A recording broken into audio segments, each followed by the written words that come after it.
Muita alegria, saúdo a todos com a paz do Senhor.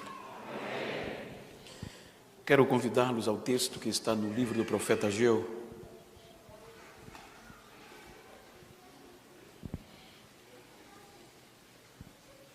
Eu quero ler dois versículos, o versículo 4 e o versículo 5.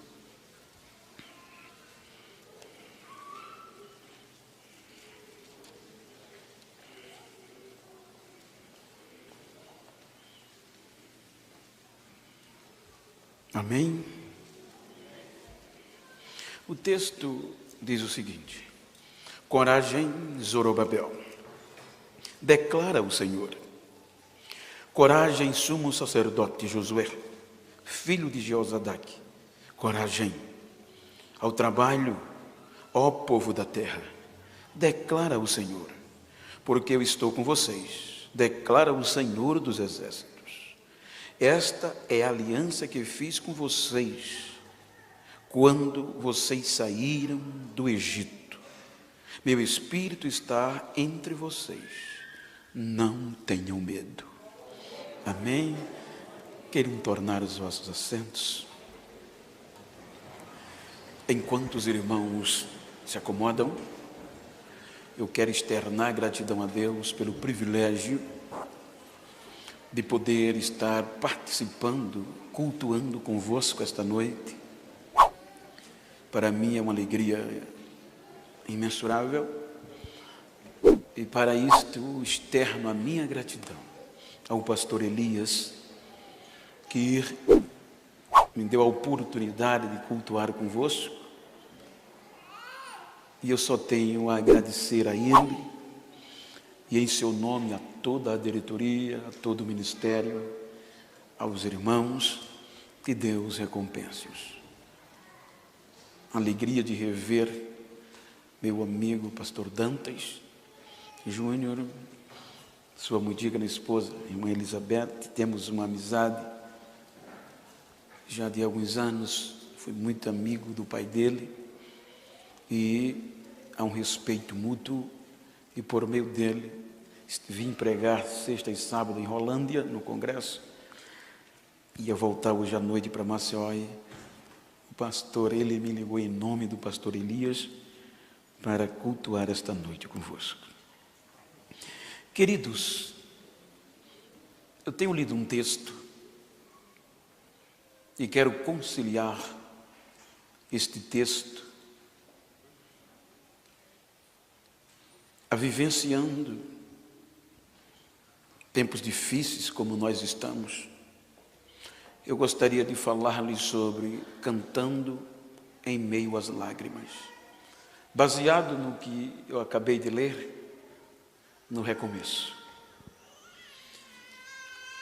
O texto e o seu contexto,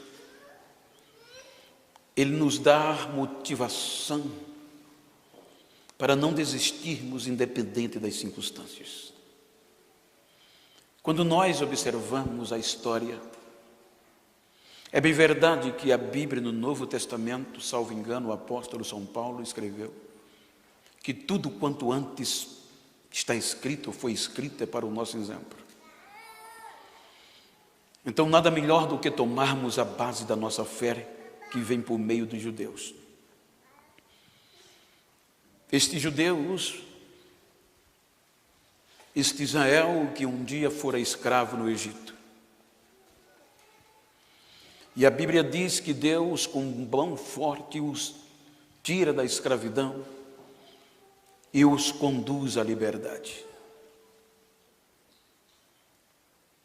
Entendemos pelos acontecimentos que quando Israel sai do Egito, ele não tem experiência nenhuma com Deus. No percurso do Egito à terra prometida, Israel começa a vivenciar o que nunca tinha vivido: relacionamento com Deus. A Bíblia nos mostra que quando Deus os tira do Egito, e quando o povo liderado por Moisés estabelecem na planície de fronte o Monte Sinai. Então Deus faz uma convocação a Moisés, a Arão, seus filhos e 70 anciões. Ele convoca toda a diretoria de Israel e pede que suba ao monte, mas só Moisés se aproximava. Então, no capítulo 24, Deus propõe ao povo, por meio de Moisés, uma aliança, um pacto de fidelidade. Então Moisés desce do monte e propõe ao povo, e o povo, por unanimidade, diz que concorda com tudo quanto Deus falou e que vai ser fiel em todo o proceder. Então agora Moisés, com a diretoria, volta ao monte, sobe, e agora todos, não só Moisés, mas todos veem a Deus. Cultuam, adoram, diz a Deus a intenção do povo e descem do monte. E Moisés vai ratificar, selar a aliança. E a Bíblia diz que esta aliança, Moisés escolhe um grupo de jovens, oferecem sacrifícios, mata uma novilha e com seu sangue, metade em uma bacia ou tigelas, parte sobre o altar e parte ele asperge sobre o povo. E ali estava feita diante de Deus uma aliança de fidelidade. Então os irmãos percebam que depois daí, o povo começa a viver em altos e baixos. Foram cerca de 40 anos de tolerância por conta da aliança. O próprio autor, em Atos dos Apóstolos, na pregação ousada, Paulo diz que por cerca de 40 anos, Deus suportou a rebeldia do povo e não desistiu dele. Quando Deus coloca o povo na terra prometida, o povo agora tinha tudo para desfrutar do melhor. Deus coloca o povo numa terra invejável, admirável, produtiva. E é dentre esta terra, terra da promessa, que o povo é elevado, que o povo, em síntese, se estabelece, fortalecendo o seu nome, sua estrutura em todos os patamares, com honra, com cidades e com liberdade de adorar. Deus coloca o seu povo no ápice, lhe dando uma cidade admirável, a cidade santa, Jerusalém. Lhe dá um templo que até hoje, só em ler e ouvir, a gente se emociona pelo glamour, pelo que foi investido naquele lugar que servia de adoração. Para ratificar a aliança, na consagração daquele templo, Deus fala a Salomão para o seu povo. Que este povo que agora chamava-se pelo seu nome, independente do momento, da crise, da circunstância, que aquele povo viesse a se humilhar, orar, buscar a sua face.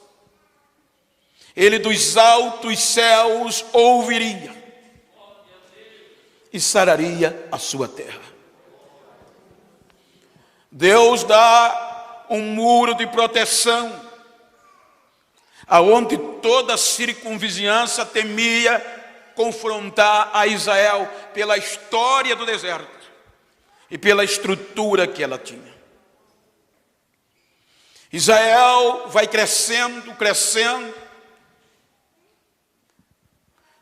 debaixo de uma aliança mútua de fidelidade. Mas a Bíblia nos mostra que Israel fracassou. Tendo tudo que tinha, Israel, vou usar a síntese como um todo, a luxúria, a bonância engoda o coração de Salomão. E aquele homem que tinha um diálogo aberto com Deus, agora ele ludibriado. E para sustentar a luxúria do tempo, do seu reinado, melhor dizendo, ele aumenta os impostos. Ele vai tratar o povo com dureza, aumentando os impostos, sobretudo da região do norte, que era mais propícia para a agricultura. Houve insatisfação. Salomão passa, Roboão tem a oportunidade. Deus já havia determinado que ia rasgar o reino. Ele primeiro diz que ia tirar, mas por amor a Davi, ele não ia tirar tudo de Salomão. Vejam que quando Roboão assume o poder, o povo que habitava na região norte, através dos seus representantes, vieram a ele pedir, por favor, diminuir os impostos, porque era insuportável. O teu pai nos tratou duro demais, diminui a carga. Ele se reúne com os conselheiros, o conselho é favorável, mas ele reúne-se com os seus amigos de corte, e quando volta é com a resposta negativa para o povo: se o meu pai tratou vocês com dureza, eu vou ser muito pior. Então o reino se rasga, a divisão vem, 10 tribos não aceita mais a dinastia davídica, e Jeroboão vai reinar no norte. Judá, Jerusalém, 2 tribos. O interessante, Jeroboão cria rixa e divisão, não deixando o povo vir adorar em Jerusalém. Estabeleceu-se que o Monte Gerizim, baseado em Josué, era o monte da bênção. E os do norte começaram a adorar em altares a outros deuses. A dissolução toma conta. A disputa permanece. A guerra entre eles é sentida. E o pecado prevalece. O norte se desfaz espiritualmente. Deus insiste com profetas, mas eles não deram ouvidos. Aí Deus levanta o profeta Oséias por conta da aliança. E diz: Oséias, vai no norte. E quando chegares no norte, vai no prostíbulo. Escolhe a pior das prostitutas. A ama, uma mulher que não tinha caráter, não tinha identidade, não tinha nome, não tinha postura, não tinha casa para habitar. Casa com ela. Arranca do prostíbulo, ama de verdade, dá nome a ela, dá identidade, dá valor, e da casa e da família. Oséias vai no norte. Ser profeta não é fácil. Entra no prostíbulo, casa-se com uma mulher sem valor, Leva ela para casa, dá nome, identidade, respeito, amor e família. Quando essa mulher estava no ápice de sendo amada pelo marido e pelos filhos, tinha tudo que uma mulher desejava ter, ela sente saudade do prostíbulo. Larga tudo que tinha e volta a se prostituir. Aí Deus vai a Oséias e diz: Oséias, vai no prostíbulo e traz ela de volta. E a ama mais do que tu amava antes.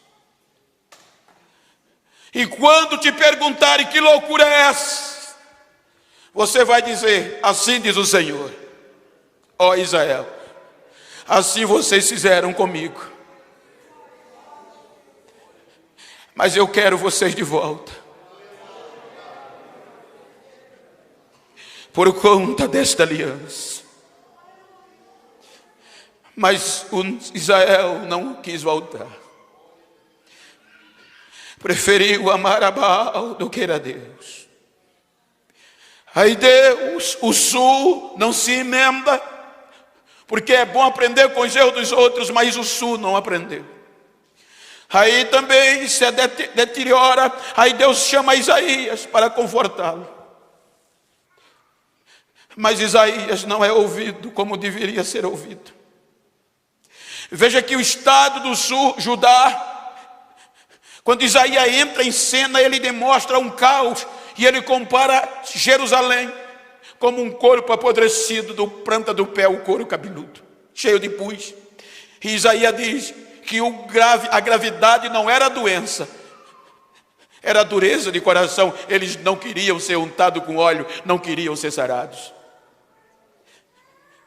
Não deram ouvidos por conta desta aliança feita quando o povo saiu do Egito. Deus envia Jeremias, um jovem filho de sacerdote, catequizado ainda desde a tenra idade a ser sacerdote e não profeta. Segundo um contexto histórico, tinha cerca de 16 a 17 anos, meio magro. E um dia Deus vai na casa de Ilquias, seu pai, em Anatote, pela gravidade do comportamento de Judá. E diz: antes que tu te formaste no ventre, eu te escolhi.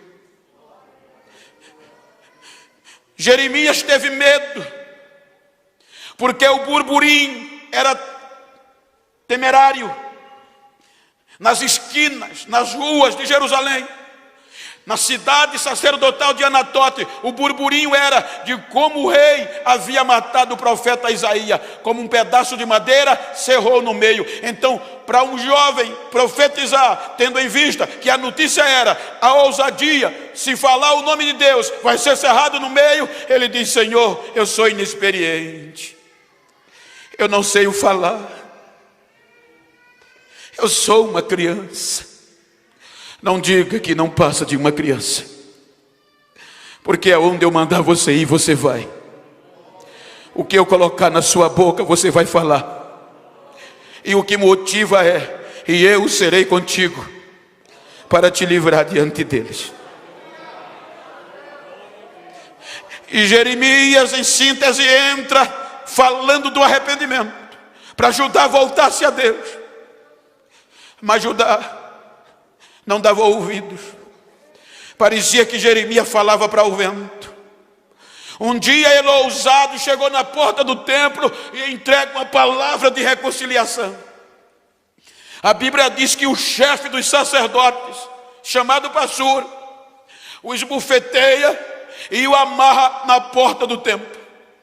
Ao entardecer, ele passa a noite amarrado, exposto à vergonha como profeta. Quando amanhece o dia, vai soltá-lo. E quando solta, como ser humano, sujeito a faltas, ele vai desabafar com Deus. Estou sintetizando a história. Ele vai dialogar com Deus. E ele disse: o Senhor me enganou. Porque Deus disse que ia livrá-lo. passa uma noite amarrado, exposto à vergonha, desacreditado nas suas palavras. Aí ele diz: o Senhor me persuadiu, e eu persuadido fiquei, eu acreditei no que o Senhor me falou. Mas agora olha como estão as coisas, eu prego e eles não dão ouvidos. A palavra que o Senhor me deu se tornou vergonha para eles. Eu me arrependo de ter nascido. Maldito quem foi dizer ao meu pai que havia nascido um homem. Por que o Senhor não me matou antes de eu vir a este mundo? Por que o Senhor me deixou viver? E o mais difícil é que eu estou querendo parar de pregar. Eu não quero mais profetizar. Mas quando eu penso isso, acende um fogo dentro dos meus ossos. E eu não posso desistir. Por causa de uma aliança. Diga para quem está ao seu lado: se você foi chamado, meu filho, aguente. Dá para desistir mais não.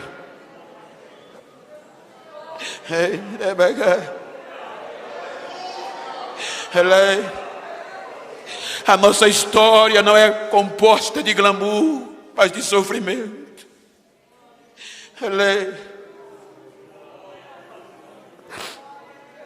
Não damos ouvidos. Aí Jeremias profetiza a invasão dos caldeus. Sem arrependimento, agora Nabucodonosor, através do seu exército, invade Jerusalém. Invasão após invasão. E na última invasão a Jerusalém, a vergonha torna-se pública. Porque a cidade glamurosa é queimada a fogo. O templo glamuroso é destruído e queimado a fogo. O muro, a proteção, o orgulho é rachado e queimado. E a vergonha vem. O que eu acho lindo é que Jeremias tinha tudo, talvez, que um pregador de Er não queria ter. Porque quando a invasão veio, ele estava preso pelos seus próprios compatriotas. Mas a notícia da coragem dele, da profecia que ele profetizou acerca de Nabucodonosor, tinha chegado na Babilônia antes da invasão. E o rei Nabucodonosor fica sabendo que havia em Jerusalém um profeta Jeremias que havia profetizado a conquista dele sobre Jerusalém. Então, quando Nabuzaradã, o comandante do exército, vem para Jerusalém, ele já vem com a ordem do rei Nabucodonosor: destrua tudo o que puder, mas não toque no profeta Jeremias. Tire-o da prisão e traga ele. Vou sintetizar: traga ele que eu quero cuidar dele. Quando Jerusalém é invadida, destruída, a vergonha prevalece.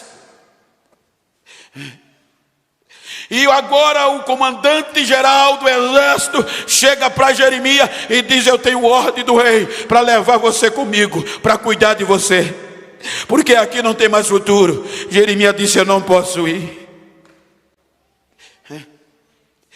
Eu vou parafrasear: mas aqui só vai ter miséria, só vai ter vergonha.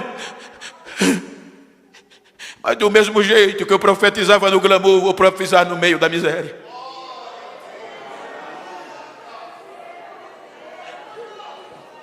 Muitas vezes hoje a gente quer glamour. Muitas vezes hoje, quando Deus nos levanta, a gente quer fama, quer mídia. E não está errado. Mas profeta que é profeta, profetiza no glamour e na miséria, na bonança e na crise. São levados como cativos, perdem a liberdade e se tornam escravos de novo. Os sacerdotes eram arrastados, chorando, sendo arrastados, a vergonha tomava conta. Só ficou a miséria, o destroço e os mais pobres. A Bíblia diz que os inimigos que já tinham medo quando eles estavam no ápice, agora aplaudia o exército caldeu, dizendo: arrasa com tudo, acaba com tudo, nunca mais eles voltarão a existir. E os soldados arrebentavam. Chegam na Babilônia como escravos. Agora Jerusalém, o ápice da adoração era miséria, vergonha e destroço. Mas no meio da vergonha e do destroço, Deus deixa Jeremias. E Jeremias continuava no meio da miséria, conjecturando, andando por cima do monturo, gritando: ainda há esperança. Ainda vai ter avivamento aqui de novo. Vale a pena investir, assim diz o Senhor. No meio da crise ainda há esperança. Deus ainda vai ser adorado aqui de novo.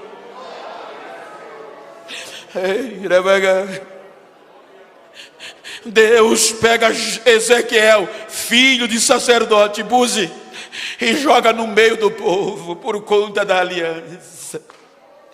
Agora Jeremias profetizando no meio da crise em Jerusalém, e Ezequiel no meio do cativeiro na beira do rio. Ainda há esperança.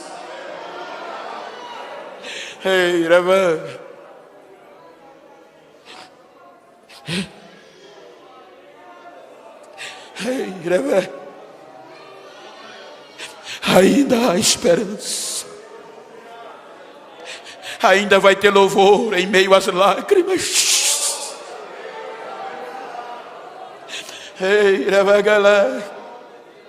A Bíblia diz que a esperança tardia adoece, apodrece os ossos, entristece o coração.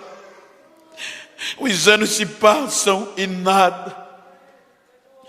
Há um contexto histórico, quando eu fiz um seminário com um judeu sobre a história de Israel, isso alguns anos atrás, e eu achei lindo que enquanto os israelitas, mesmo escravos, mas por conta desta aliança, eles nutriam uma esperança de retornar, de recomeçar,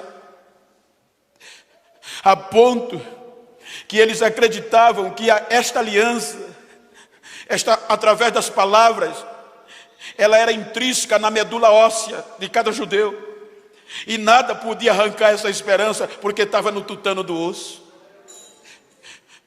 Então esse contexto histórico diz que enquanto essa esperança havia, quando morria um dos filhos dos judeus na Babilônia, eles não sepultavam, eles jogavam em um vale, pagavam terceiros, porque eles não podiam tocar em cadáver, para levar ao vale, e eram jogados ao ermo, porque eles acreditavam na crendice que durante 3 dias aquele morto poderia voltar à vida, e como havia esperança de recomeçar, voltar para Jerusalém, Deus não ia desampará-lo. Aí, por exemplo, morria, o pai reunia a família, e aquela pessoa que era paga para levar o cadáver, chegava no vale e jogava o cadáver. Primeiro dia, o pai estava com a família esperando que acontecesse o milagre. Quando de repente, por volta de 10 a 11 horas, eles viam o corvo pairar sobre o vale. O corvo descia, subia no abdômen do cadáver, e o pai, ninguém, um membro da família, podia enxortá-lo, porque a lei dizia que o máximo que um judeu poderia se aproximar de um cadáver era mais ou menos 50 metros. Então eles ficavam 50 metros olhando. O corvo começava, como diz o nordestino, futucar os olhos, comia o globo ocular, dilacerava a massa cefálica, e o cérebro era desfeito. Então o pai via a massa cefálica escorrendo pelos ouvidos, pelo o globo ocular, e não podia ir lá. Terminava 6 horas o primeiro dia lá no cativeiro, mas a esperança ainda estava lá. Aí o pai olhava para a família, chegava à noite, ele dizia: vamos embora, ainda faltam 2 dias, Deus ainda vai fazer milagre. No segundo dia chegavam. Quando chegavam no segundo dia, o cadáver estava apodrecendo, sem olho, sem cérebro. Mas o pai dizia: é hoje. Por volta de 11 horas a águia chegava. A águia rasgava o ventre do cadáver, comia todos os órgãos internos, as vísceras, só deixava a carcaça. Segundo dia terminava e a situação piorando, mas ainda nutria esperança no tutano. Aí o pai olhava e dizia: ainda tem uma noite e um dia, vai ter milagre, vai ter recomeço. Terceiro e último dia, o decisivo, ele chegava. Só que na noite que eles esperavam, as hienas tinham chegado. E a hiena comia tudo que restava de putrefação. Quando ele chegava no terceiro e último dia, só tinha o esqueleto. E era justamente onde estava, no osso, no tutano, ninguém entra. Enquanto tiver osso inteiro, tem esperança. A história diz que por volta de meio-dia chegava o quebrantoço. Uma ave que você vai encontrar em Levítico. E se você pesquisar, você vai ver que ela só se alimenta de medula óssea. Uma ave de 1,5 metro de envergadura, 50 centímetros de altura. E ela pega osso por osso e quebra e come tutano. Então o pai viu o quebrantoço destroçar o esqueleto do cadáver. E não podia fazer nada. Terminava o terceiro dia, os ossos soltavam o bagaço, os cacos. Eles olhavam, o pai olhava para os filhos e dizia: acabou. Não tem mais chance. Não tem mais esperança. Os ossos secaram. E a Bíblia diz que com isso o vale ia se enchendo de cacos de ossos. A ponto que eles agora mudaram o andajo. Olhavam para o outro e diziam: acabou. É o dia a dia. Tem mais esperança não. Não podemos mais recomeçar. Os instrumentos penduraram nos salgueiros. Não adianta mais louvar. Acabou a nossa esperança. O nosso Deus se esqueceu de nós. Fomos sepultados, somos cortados.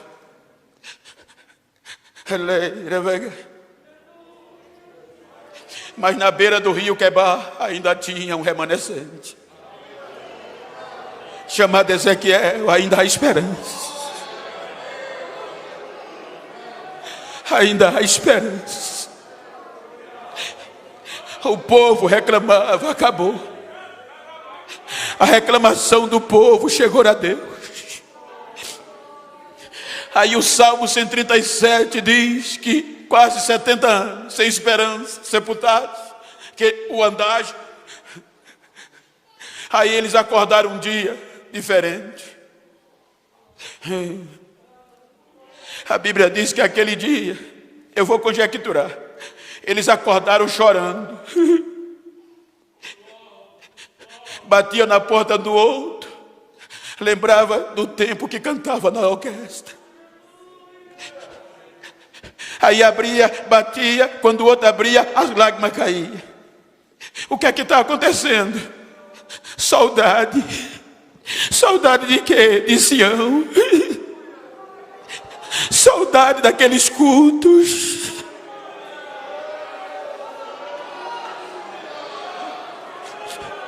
Saudade de adorar.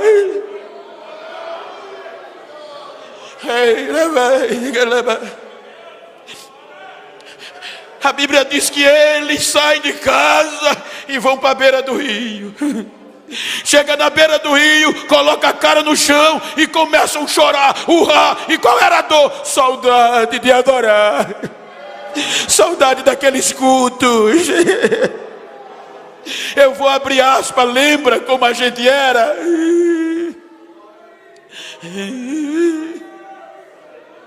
Lembra que até no hino da harpa havia batismo com o Espírito Santo. Lembra que quando a gente botava o rosto na entrada da igreja, parecia uma panela de pressão. Lembra que não precisava de ninguém famoso, de popstar, de estrela, para Jesus batizar nos ensaios das nossas... Jesus batiza. Lembra? Saudade de Sião.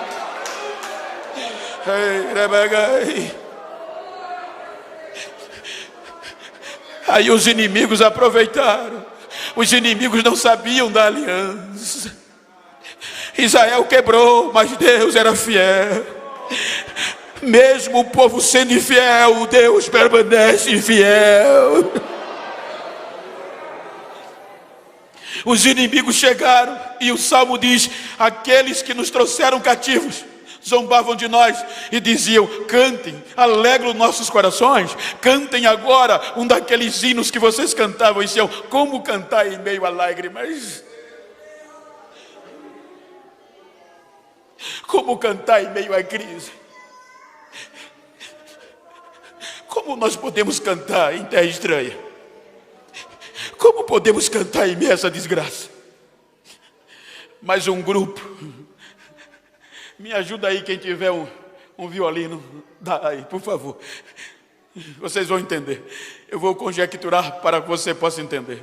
A Bíblia no Salmo 137 diz, nos dá a entender que um daqueles grupos de adorador, as harpas penduradas, os instrumentos pendurados, eles não aguentam a pressão. E eles começam a lembrar de que eram e o que eram. E eles começam a dizer: ó Jerusalém, Jerusalém, como posso esquecer de você? Você é a minha maior alegria. Esqueça a minha mão direita da minha esquerda. A minha língua grude no céu da boca. Se eu não adorar o meu Deus mesmo em terra estranha, eu vou adorar. Aí vai emendar com o Salmo 138. Veja que eles vão desafiando em terra estranha. Eles começam a dizer: Senhor, a ti nós vamos entoar louvores, Senhor. Na presença dos deuses inimigos, na presença dos deuses, a ti nós vamos entoar louvores. Aí dá para entender que eles começaram a gemer e cantar, se fosse hoje. Quando em cativeiro te levaram de Sião, os teus sacerdotes planteavam de aflição. Foi como morrer de vergonha e dor. Caminhavam triste o povo forte do Senhor. Ó Jerusalém, porque deixaste de adorar o Deus vivo que em tantas batalhas te ajudou? Chora Israel. Imagina a cena, num lamento só. Talvez Deus se lembre do bichinho de Jacó. Chora Israel. Babilônia não é teu lugar. Clama teu Deus.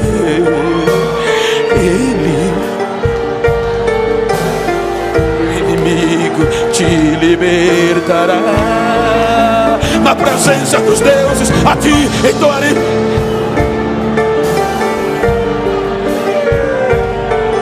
Babilônia não é lugar de quem tem aliança com Deus.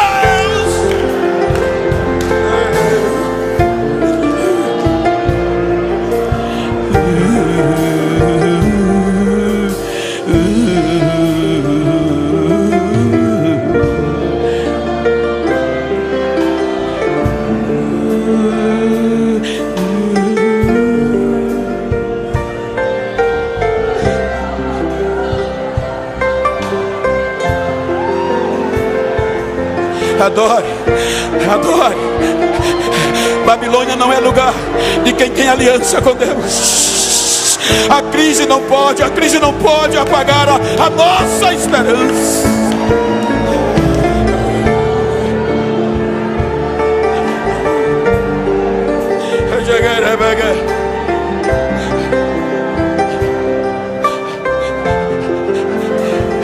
Aí quando o povo se quebra, quando Judá se arrepende, aí Deus vai na beira do rio e pega Ezequiel em visão e leva ele aonde o sacerdote não podia ir, aonde não podia tocar em ossos. Chega no meio do vale, Deus coloca Ezequiel. E a Bíblia diz que o vale estava cheio de caco de ossos. Aí Deus diz: Ezequiel, o meu povo anda dizendo que eu esqueci dele. Estão dizendo que eu os sepultei. E estão dizendo que não há mais esperança. Ezequiel, diz a eles que ainda há esperança. Se eles se acham que estão sepultados, eu vou abrir a sepultura e vou tirá-los de lá. e vou fazê-los voltar para Jerusalém para recomeçar. Profetiza, Ezequiel, profetiza.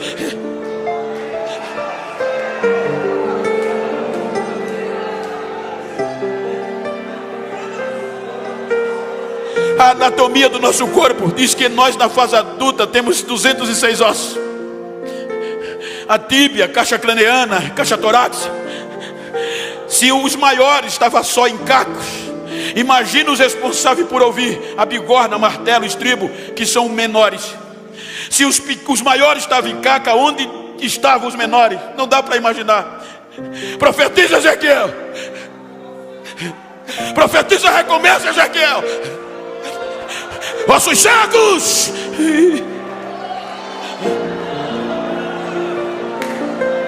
Escutem a voz do Senhor. Os pequenos ouvem e começam a gritar no vale: tíbia, caixa torácica, caixa craniana. O Senhor está dizendo que é hora de recomeçar, é hora de voltar. Aí Ezequiel disse que havia o ruído, era osso na rota de colisão e não colidia. Cada osso grudava no seu osso e de repente forma-se um exército. Mas Senhor, está sem vida. Deixa comigo. Diz a eles que eu vou mandar carne. Eu vou colocar tendões, nervo. Vou cobrir de pele e vou encher do meu espírito. A notícia chega a Ciro. E ele brada de uma hora para outra. Quem esperava isso? Nasceu no meu coração o desejo de levantar um templo ao Senhor Deus de Israel em Jerusalém. E quero saber quem quer voltar, quem quer recomeçar lá. Só se recomeça quando o começo deu errado. Já está dizendo recomeçar. Mas como voltar? Sem tempo, sem glamour, sem muro. Só tem vergonha. Até os inimigos acreditavam que era impossível eles retornar para recomeçar. Como recomeçar em meio à desgraça, em meio à crise?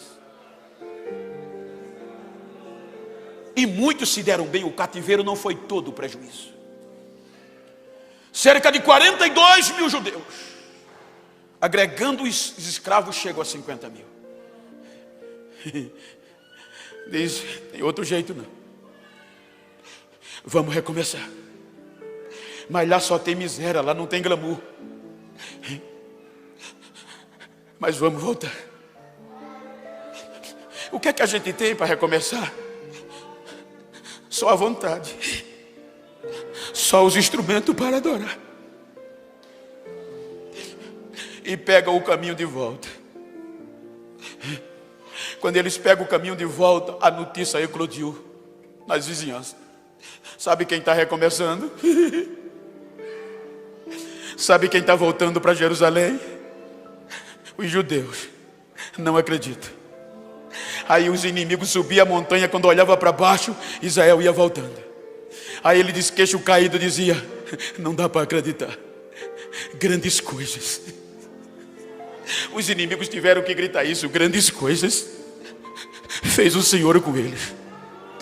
Aí eles, que eram um bando de adoração, já compõem um hino. Quando o Senhor restaurou a nossa sorte, o Salmo 126, e nos tirou de volta, nos trouxe de volta do cativeiro. Parecia um sonho, não parecia realidade. Ficamos como quem estava sonhando.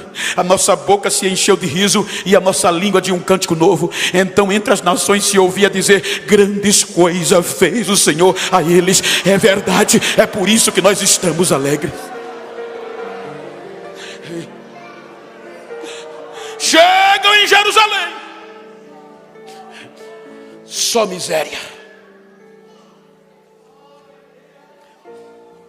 só desgraça. Olharam e não tiveram força para recomeçar. Esdras diz que cada um resolveu ir para a sua cidade. 7 meses sem ninguém ter coragem de levantar um tijolo ou dar um centavo para recomeçar o templo do Senhor. Aí é nesse período que Deus, por conta da aliança, levanta Ageu. E o profeta Ageu vem reclamando. O meu povo, diz o Senhor, está dizendo que não é hora de recomeçar. Estão preocupados nas suas próprias mansões, usando areia branca, mármores especiais e construindo as suas casas apaneladas, enquanto a casa de Deus está o bagulho. Zorobabel, governador, coragem. Josué, sumo sacerdote, coragem. Diga ao povo, ao trabalho. Porque assim diz o Senhor, a glória dessa segunda casa vai ser maior que a primeira.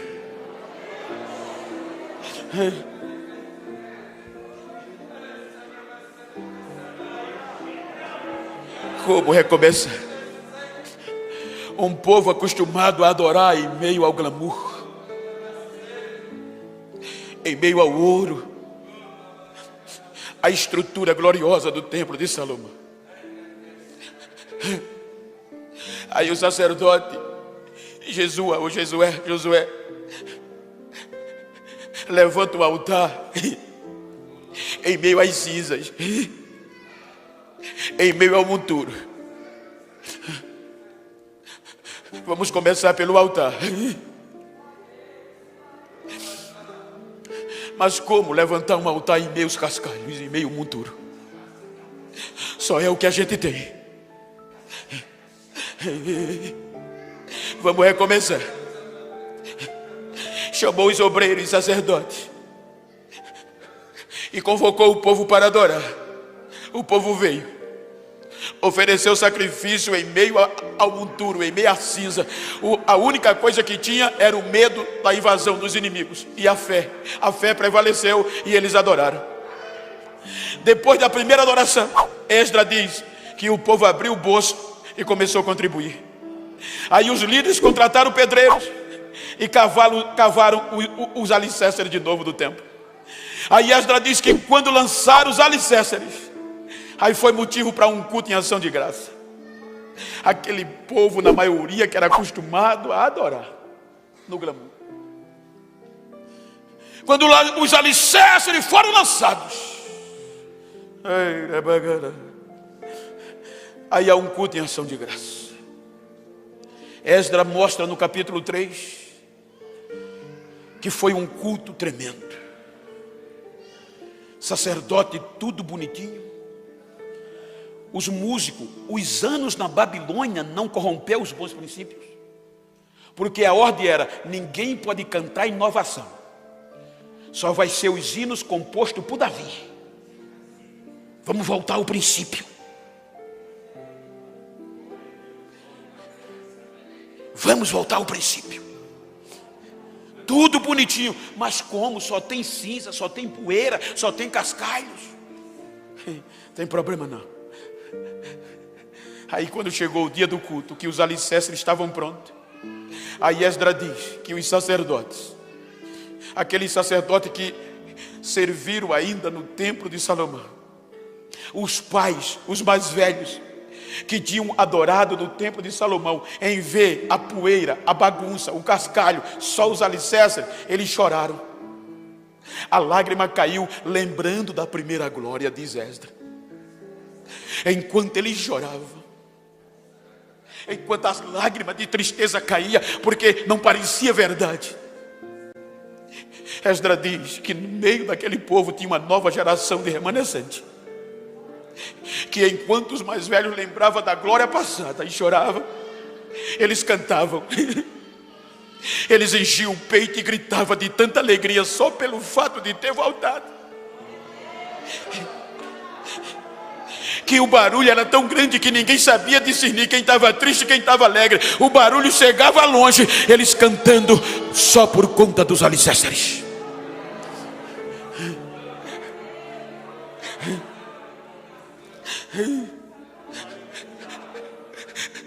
Ainda tem remanescente, não tem? Ainda tem uma geração que ainda canta em meias lágrimas, não tem? Ainda tem uma geração que enche o peito de louvor em meia crise, não tem? Nós estamos vivendo dias que muitos nem para a igreja estão vindo mais, mas ainda tem remanescente que canta no meio da crise, não tem? Ainda tem remanescente que acredita 2021 é ano de recomeçar.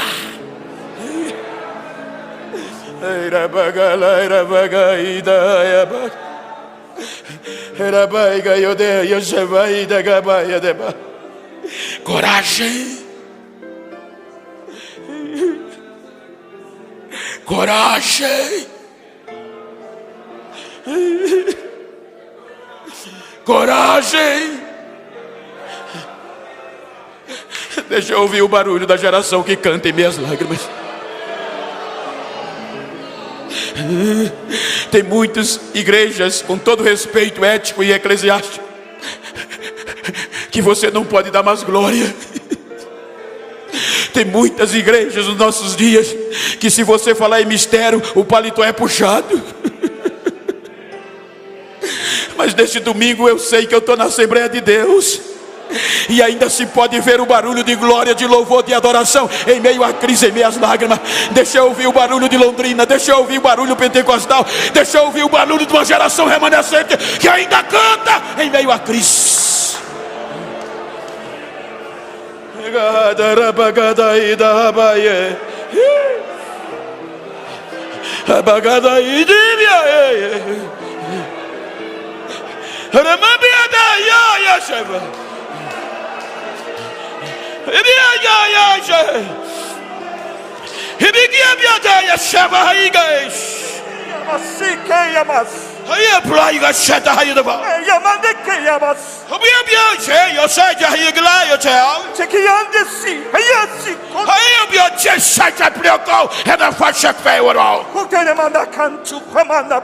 Lembras do que eu te falei? Que a minha glória ia invadir, que eu não me esqueci, que eu sou fiel. Lembra do que eu te falei? Nestes últimos dias eu vou sacudir esta cidade, eu vou sacudir esta região. A minha glória está levantando caídos, e a minha unção está invadindo esta casa. Para que tu saiba o que eu te prometi: eu faço coisas grandes e novas no meio do meu povo. Eu derramo a minha unção e a minha glória. Assim diz o Senhor. Recebam.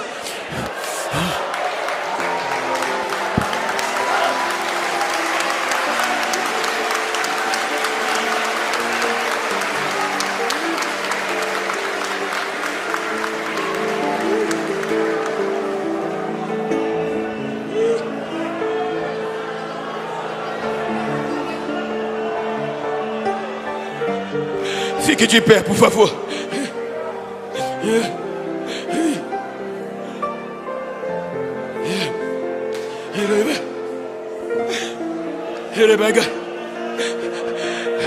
Eu sei que eu não posso aglomerar, temos protocolos a cumprir. Mas se você põe a sua máscara, por favor. E se você está perto de uma pessoa íntima ou conhecida e do mesmo sexo, vira para ela, por favor, com todo respeito. Me ajuda aqui, Dantas, pastor Dantas. Se você puder, vira para ela assim. Olha para mim não, olha para ela. E diz: não estou nem aí. Quero nem saber como você chegou aqui. Quero saber como você vai sair. Diga: me faz um favor. A partir de hoje, se tu encontrar alguém que pensava que Deus tinha me esquecido, e que eu tinha desistido, que eu tinha morrido, dá um recado a ele. Diga que eu estou vivo, estou voltando para Jerusalém, estou recomeçando, estou recomeçando.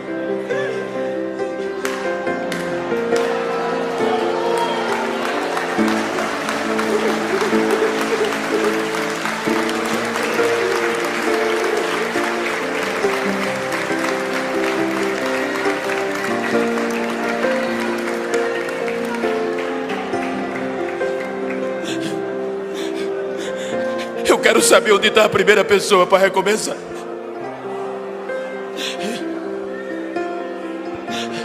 Eu não estou pregando para super crentes. Eu não estou pregando para super-heróis. Eu estou pregando para seres humanos passíveis de erro. Mas se Deus foi fiel com Israel, por conta de uma aliança que Ele fez quando o povo saiu do Egito, uma aliança baseada no sangue de novilho, imagina hoje que não é o sangue de novilho, hoje é o sangue de Jesus. Você acha que Deus vai desistir de você? Se Ele não desistiu dos judeus por causa de sangue de novilho, imagina agora que é o sangue de Jesus.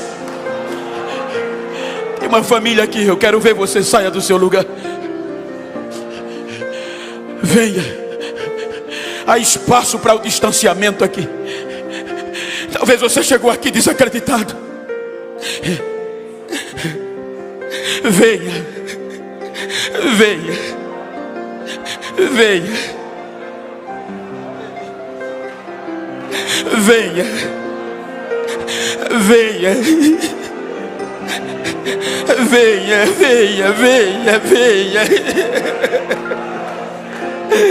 Venha, venha.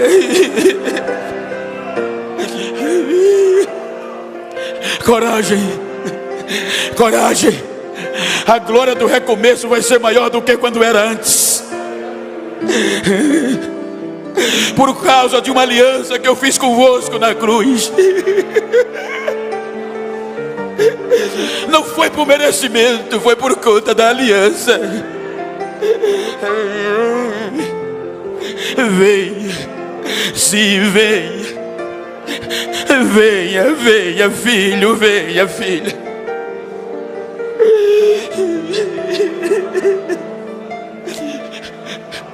Não é a crise, não é a depressão, não, não. A aliança é maior. Se a sepultura estava aberta, vai ter que ser fechada por conta da aliança. Venha, venha, venha, venha, venha. O grupo de louvor me ajuda. Venha, venha, venha, venha, venha. Sim, venha. Mas já vem falando em línguas estranhas. Já vem reconciliando. Já vem sabendo que Deus não desiste de você. Deus não desiste, Deus não desiste, Deus não desiste. Deus não desiste. Por pior que esteja a circunstância, por pior que esteja a crise, Deus não desiste. Sempre há esperança.